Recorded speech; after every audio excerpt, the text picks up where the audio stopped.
I was too tired to argue the night I showed up on Dad's doorstep. I'd just lost my job, a company-wide reduction, they said, and I was humiliated. I felt like a little kid again, standing on his porch in the dark, hoping he'd open the door. He did, with a long sigh. "Fine, you can stay," he mumbled, stepping aside. I slept on the old couch, no blanket, one pillow that smelled like mildew. I told myself it was only for one night, just until I figured out my next move. Morning light came through the dusty blinds. I rubbed my eyes, walked into the kitchen for water, and there it was, a handwritten note taped to the fridge. "One night equals $50. Electricity isn't free." I thought it was a joke, but then I heard his dry cough behind me. "Can't just freeload around here," he said without even looking at me. My stomach dropped. I remembered all the times I'd sent money when he was behind on bills. No fight, no tears, I just grabbed my car keys. As I left, I dropped a single $50 bill on the kitchen counter. I didn't say goodbye. My hands shook on the steering wheel as I drove away. I told myself to keep my eyes on the road, but my mind kept drifting to the past. I remembered the evenings I'd skip going out with friends because Dad needed help with his medical bills after his back surgery. I'd pick up extra shifts at the diner, then wire him money. He'd say, "Thanks, you're such a good daughter." But it always felt more like an obligation than gratitude. The memories flooded in. Me scrubbing his floors when he couldn't bend down, fixing his leaky pipes because he refused to call a plumber, giving him my share of rent so he wouldn't lose the house, and the therapy sessions I canceled because he told me, "That's a waste of money. Toughen up." I'd listened, wanting his approval more than anything. Now, with one piece of paper on the fridge, he'd erased every sacrifice. I was just a freeloader in his eyes. The betrayal felt like a punch to the gut. My chest felt tight, anger and hurt mixing into something I'd never quite felt before. I pressed harder on the gas. I needed to get away from him, fast. I tried to distract myself, but an old photo of Mom slid out of my messy glove compartment when I searched for a napkin. It was a snapshot of her holding me on a sunny day at the park. She had that warm, easy smile I used to think was magic. Dad never smiled like that, especially not after she got sick. I remember the night she packed a small suitcase. I was only 10. Dad was yelling, "This house isn't a charity." She was too weak to work, and Dad's resentments piled up until they broke us. She left with tears on her cheeks, and I stood there, confused and helpless. I stared at the photo, realizing Dad had kicked Mom out for being useless. Now he was charging me for a single night. Different details, same pattern. A cold shiver ran through me. If Mom had been strong enough to get away, maybe I should have gone with her. But I was too young then. Now I whispered to the photo, "I'm sorry I stayed." I tucked it away gently, heart aching. It was time to stop letting his voice control my choices. I spent the next few days searching for somewhere to crash. I had maybe $1,500 left in my checking account, and 0 incoming paychecks. My credit cards were maxed. Finally, I found a rundown studio in a not-so-great part of town. The landlord showed me a cramped space with peeling wallpaper, a leaky faucet, and no air conditioning. Still, it was all I could afford. I signed the lease on the spot. That first night, I didn't even have a bed. I laid a blanket on the floor and curled up, my suitcase as a makeshift pillow. The pipes creaked overhead, and every car horn outside made me jump. It was nothing like the comfort I'd had just days ago, but at least I was free from Dad's judgments. I whispered into the dusty air, "This is rock bottom, Eli." My voice echoed in the empty space. "I'm not staying here forever. I'm never begging again." My heartbeat pounded with a strange mix of fear and determination. I didn't know how, but something in me knew I had to rise from here. Because if I didn't, Dad would be proven right, and that I couldn't bear. I needed a distraction from my misery, so I scrolled through social media on my dying phone. That's when I stumbled on a viral DIY video. Some woman turning an ugly old chair into a stylish piece of art. The transformation was incredible. I glanced at the corner of my studio. There was a small broken side table the previous tenant had left behind. The top was chipped, and the legs were wobbly. A crazy idea popped in my head. What if I tried to fix it? The next morning, I borrowed some cheap tools from a neighbor. I sanded down the table, sneezing from the dust. Then I rummaged through a thrift store for discounted paint. I spent hours hunched over it, lost in the process. Finally, I posted a few photos on Instagram, captioning it, "Trash to Treasure. $35. DM if interested." Within 2 hours, a woman messaged me, eager to pick it up. She paid in cash. Something lit up inside me, a spark. If I could turn a worthless table into $35, maybe I could keep doing this. Maybe I could turn my life around, piece by piece. Early the next morning, I was out hunting the neighborhood curbs, local yard sales, and thrift shops. Chairs, small tables, broken mirrors. I took anything I could carry. My neighbors stared as I dragged random furniture up the narrow stairs to my studio. I'd put on music, tie back my hair, and work until my hands cramped, sanding and painting. I practiced techniques I'd learned from YouTube. Each finished piece looked a bit better than the last. I started an Instagram page and called it Eli Home. Short and sweet, just like me. I posted regular before and after reels. Surprisingly, people started following me. They liked the rawness of my process. No fancy tools, just grit and creativity. More DMs trickled in, more sales happened. Even my friend Danny let me redecorate her tiny apartment for free, just so I could film the transformation. Her place looked amazing afterward, and she praised me publicly online. Look what my girl at Eli Home did with thrifted paint and a dream. I read every comment, feeling a strange flutter of hope. This was the first time in my life I felt like I had a direction that was purely mine. A few weeks later, a family friend tagged me in a post. Apparently, Dad had heard about my new side hustle. He'd sent a text to that friend, and she screenshot it, by accident. His words were dismissive. "So she's flipping trash now? Classy." I stared at my phone, heart pounding with anger and hurt. Even though I'd cut him off, a part of me still hoped he might be proud. But there it was, plain as day. More of his judgment, more of his sneering tone. I tried ignoring it. I kept sanding, painting, uploading, but his words stuck in my mind like a splinter. I kept thinking, when will I ever be enough for him? That night, as I lay on my blanket in the tiny studio, I felt tears burn my eyes. Why did one comment from him still feel heavier than all the supportive ones from strangers? Eventually, I took a deep breath and deleted the screenshot. I told myself, I won't let him define me. Not anymore. Easier said than done, but I clung to that promise.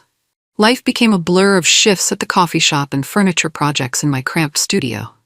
I'd arrive at the cafe by dawn, serve lattes and muffins until early afternoon, then race home to paint or polish or post something on my Instagram. My bank account slowly stopped bleeding.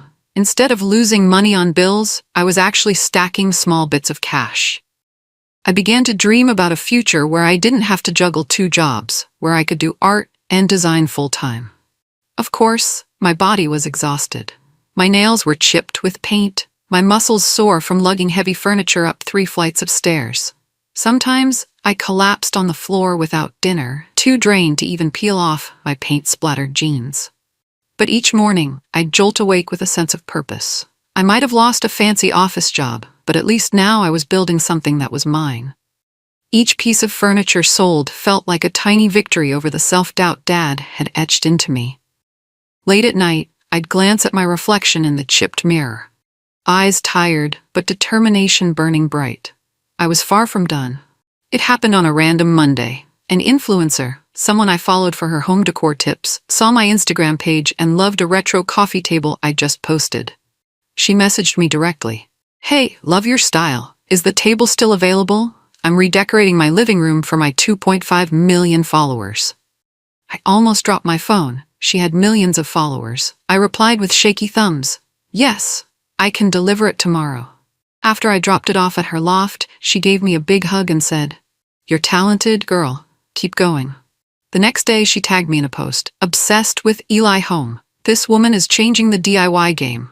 My notifications went crazy. People from all over wanted custom pieces. I was overwhelmed, but in the best way. That single tag tripled my sales overnight. Suddenly, I had orders stacked for weeks. I remember staring at my phone, tears running down my cheeks, thinking, I can't believe this is my life now. For the first time, I saw a crack in the wall that had always felt so solid. Maybe I was destined for more than what Dad's small-mindedness had taught me.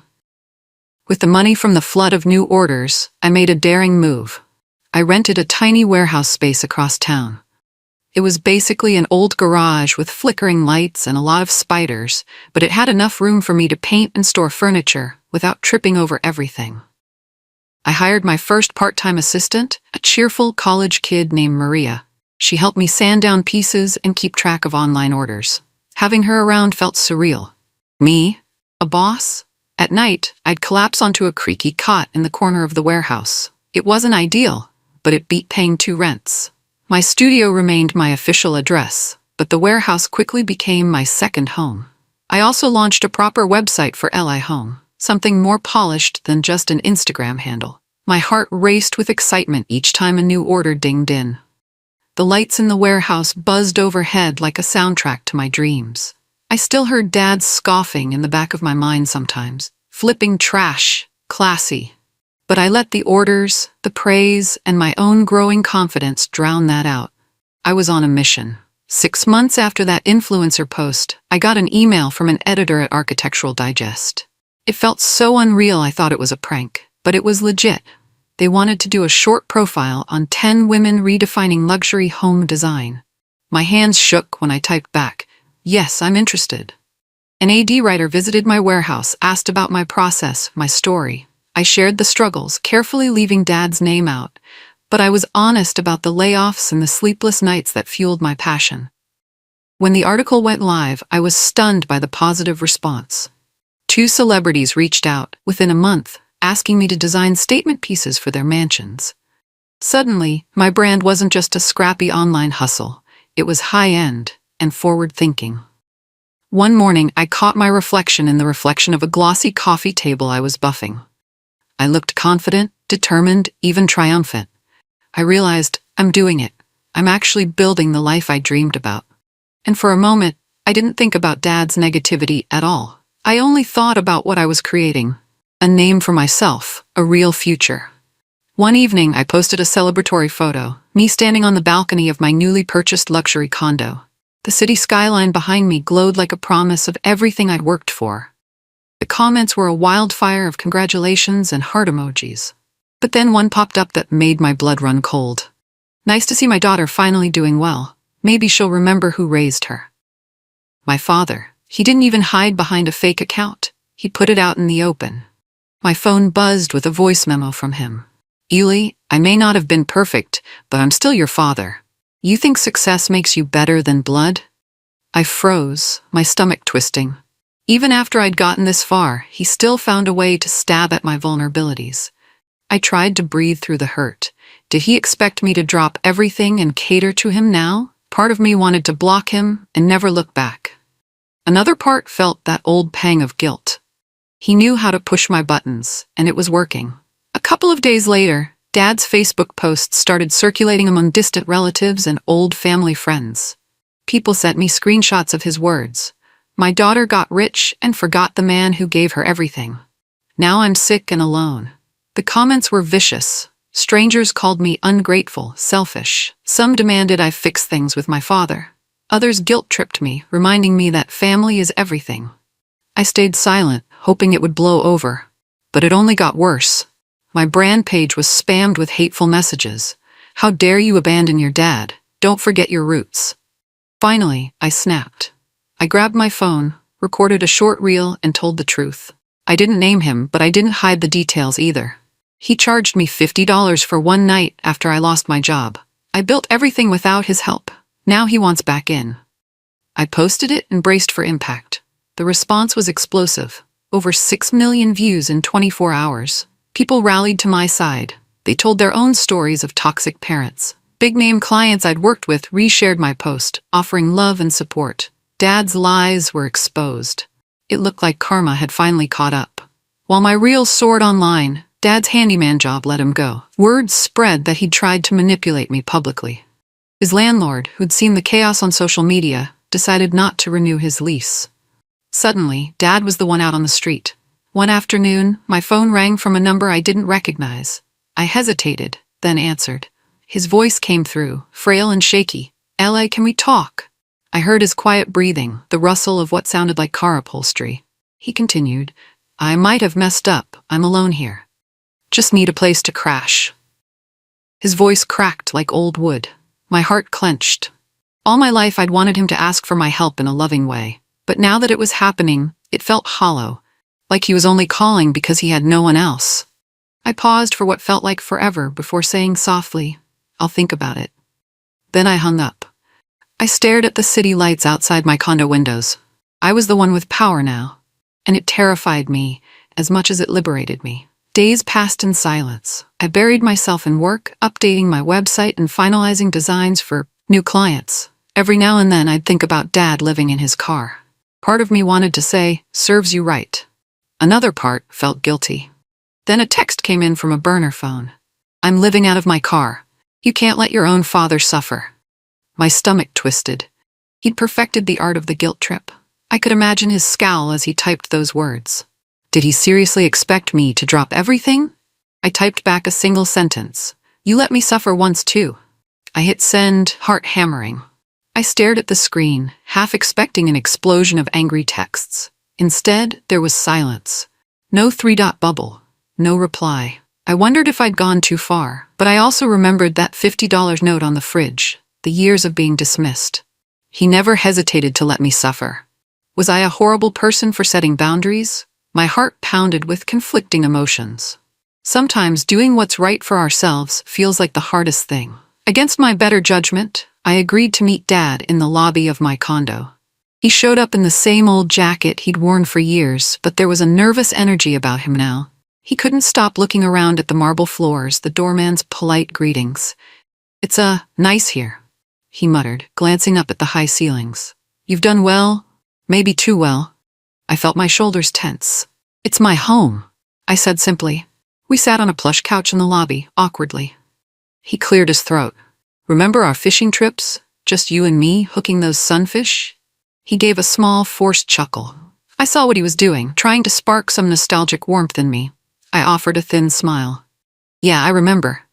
He sighed, looking around at the expensive decor. "This place must get lonely, if you had a spare room." His voice trailed off, but his meaning was clear. I swallowed hard. The same man who charged me rent when I had nothing now wanted a free ride in my luxury condo. My heart pounded. I had a choice to make, and not much time to decide. I spent a sleepless night thinking it over. The next morning, I texted him. "You can stay with me for 2 weeks, but there are rules, no guests. Respect my space." He responded immediately. "Of course, thank you." My assistant Maria was furious when I told her. "He treated you like trash. He's gonna ruin your peace." But I couldn't shake the voice inside me that said, "You owe him one chance." So Dad arrived the following day with 2 duffel bags. "I won't be a burden," he promised, looking around the condo like it was a museum. His eyes lingered on the floor-to-ceiling windows, the sleek kitchen appliances. I felt my stomach coil with anxiety, but part of me also felt relieved. Maybe this was my moment to finally heal old wounds, or at least see if they could be healed. That first night, we sat in silence over takeout Chinese food. He kept fiddling with the remote, complaining the TV channels were too complicated. I thought, 2 weeks. I can manage this. Little did I know how quickly it would all spiral out of control. By day 3, Dad was treating my condo like his personal kingdom. He'd invite random buddies over to show off the view. I'd come home from a client meeting to find dirty dishes piled in the sink and loud voices in my living room. One night, I approached him with caution. "We agreed, no guests." He shrugged. "Oh, lighten up, princess. My friends just wanted to see how well my daughter's doing. You got something against them?" I felt my heart pound with anger, but I kept calm. "Dad, this is my home and you're ignoring my rules."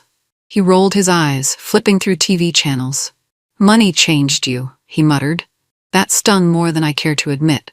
It was the same old line, implying I was suddenly a snob, because I'd built a better life. But I thought of all those nights I'd slept on a cold studio floor. Tears burned behind my eyes, but I swallowed them down. Money didn't change me, it just gave me the power to stop being used. He glared at me, jaw tight. I realized then, he wasn't going to respect me, no matter how kind I tried to be. The next afternoon, I tried a different approach. I showed him a flyer for a decent, affordable apartment down the street. "I can help you cover the deposit," I offered carefully. "It's not fancy, but it's clean and safe." He snorted. "So you're kicking me out? Some daughter you are." I shook my head. I'm giving you an option to stand on your own, like I had to. He snatched the flyer, glanced at it, then tore it in half. You think you're too good for me? Look at you, living in luxury, and all you can spare is a dump? He tossed the torn paper on the counter. My hands trembled, but I held my ground. 2 weeks were all I promised. If you don't like this place, find something else. But this condo isn't your home. He stomped away, muttering curses under his breath. My face felt hot, my heart pounding. I remembered that $50 note, the coldness in his voice when I was desperate. My mind flashed. I'm not that helpless girl anymore. This condo was my sanctuary, and I'd fight for it if I had to. The next morning I woke up to find Dad rummaging through my fridge, slamming the door shut when he saw me. Nothing but fancy stuff in here, he sneered. Would it kill you to buy normal groceries? Stop it, I warned, feeling my teeth clench. I'm done walking on eggshells. He spun around, voice booming. You're done? Who do you think you are? Little Miss Designer thinks she's better than everyone now. Anger surged up my throat. No, I just stopped thinking I was less. My hands shook, but I held his gaze. You have 30 days to move out. That's final. No extensions. His face twisted with rage. Oh, you're so generous. 30 days. You can't do this to your father. I almost laughed at the hypocrisy, but all I felt was heartbreak and exhaustion. Actually, I can. And I will. He threw the fridge door open again, grabbed a bottle of orange juice, and stomped off to his room. My head felt like it was on fire, but in a weird way, I felt relief. I'd made my decision, and I wasn't backing down this time. After that final blow-up, Dad sulked in the guest room, only emerging to glare at me or slam doors. I avoided him as much as I could. Meanwhile, I secretly arranged a new home for him. I had my assistant Maria scout out a decent apartment near the bus line, close to groceries and a medical clinic. It wasn't fancy, but it was clean and furnished. I paid 3 months' rent in advance and signed the lease under Maria's name, so Dad wouldn't know it was from me. I left the address and keys on the counter one morning with a note, Go check this place out. It's fully covered, Eli. He never said thanks, but he packed his things that afternoon. I heard him slam the door on his way out. No goodbye, no gratitude. It reminded me of my own silent exit from his house back then. A heavy sadness weighed on me, but I refused to react. I sat on my sofa, listening to the quiet. For the first time, there was no tension in my own home, and that silence felt like the loudest victory of my life. I tried not to think about him, but rumors reached me that he was bitterly complaining to anyone who'd listen, calling me ungrateful, a heartless daughter who kicked him out to flaunt my wealth. Some of my cousins messaged me, asking for my side. Others told me I should forgive and forget. I drafted a single response and sent it to each person who reached out. I wish him well, but I'm done. I choose peace over guilt. Then I blocked Dad on every platform, changed my phone number, told my building's security not to let him in unannounced. The freedom I felt was surreal. No more anxious phone checks, no more bracing for insults. I half expected to feel guilty, but mostly I just felt relieved, like I could finally breathe. I'd held on to the hope he'd change for far too long. Now I knew, change has to come from within. You can't force it, even with love or money. Sometimes cutting cords is the only way to heal, and it hurt less than I thought it would. That realization felt both sad and liberating. The next chapter of my life began with a new mission, helping others find refuge. I poured a chunk of my savings into a small transitional housing project for women leaving toxic or abusive homes. I called it Eli's Place, partly in memory of Mom. She never had a haven to escape to. We hired social workers, therapists, and a volunteer interior design team. I insisted on making the space feel homey, not institutional. Each room had warm lighting, soft bedding, fresh paint in calming colors. The women who arrived there carried stories of heartbreak, fear, and betrayal. I'd walk through the halls, greeting them with a smile and an open heart. I saw a piece of my mother in each of them. I recognized my own younger self in their trembling hands and teary eyes. Eli's Place became more than a shelter. It became a community of healing. We hosted workshops on self-care, job training, and yes, even DIY home decor. Watching these women find their footing reminded me why I'd fought so hard to break free. I thought about Mom often. If she'd had a place like this, maybe her life would have been different. Now, in some way, she lived on through these second chances. I spent a quiet afternoon reviewing paperwork in my condo when an envelope arrived from Eli's place. It was from a young woman I'd never met, but she'd asked the staff to pass it on. The letter read, "Dear Eli, I came here with nothing but a broken spirit. You gave me a bed, safety, and a feeling I haven't had in years. Hope. Thank you for proving good people still exist. You helped me before I disappeared completely." I wiped tears from my cheeks. For a moment, I flashed back to that old studio apartment where I slept on a blanket. I recalled the painful memory of the $50 note on Dad's fridge. All that darkness had led me here, to a place where I could shine light on others. It wasn't about revenge anymore. It was about turning my own pain into a safe space for those who needed it.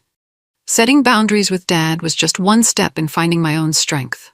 Building this shelter was the next step, one that felt bigger than me. I folded the letter gently and tucked it into my journal. Some stories deserve to be held close forever. Tonight, I find myself alone in my condo's small art studio.